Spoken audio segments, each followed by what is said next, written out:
How's it going, guys? Jay right here, and today we're going to do a review of the LG Watch Style. Let's go ahead and get into it.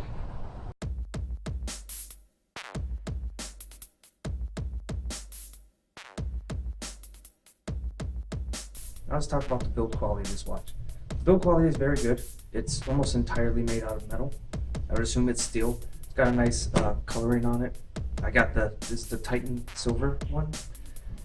The leather band, you probably want to switch this out simply because it creases very, very easily. I wore it for 2 days and the whole bottom portion of it is already creased. Granted, it's leather, so that's going to happen, but you should probably switch the band on this. Luckily, it does have the quick release on the back. You just flip this little lever and then you can pop it right off. These are 18mm bands. You can put on any 18mm band. Also, if you wanted to do some to where the pin in it is attached to the band, they have a tool that you can take these out so you can put universal 18mm bands on it. The back of it is plastic, which a lot of people have been griping on. They don't like it, but to me it's on the underbelly of the watch, so it's not really going to affect much, and plus it has to be there simply because of the way it charges. It charges by conductive, I believe it's called conductive wireless charging, and it doesn't go through metal, so you can't have a metal back on here. So really your only other choices would be ceramic or glass, and I don't think that would be the greatest idea. So plastic it is.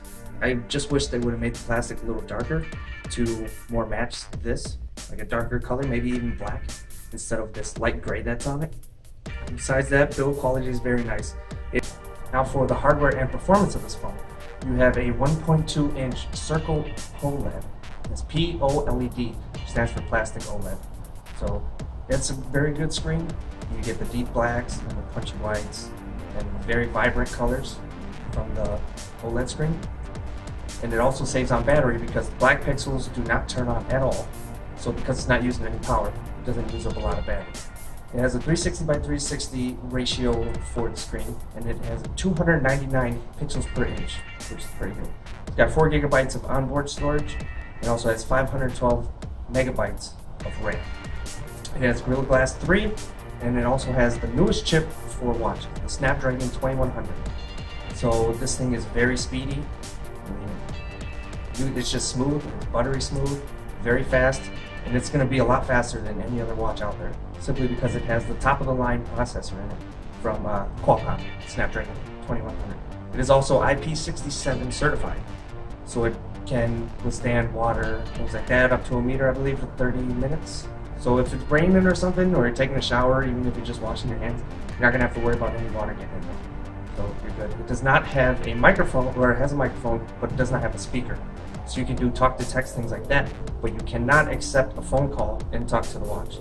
You can on the LG Watch Sport, but on this model, you cannot. All around, for hardware, is very good.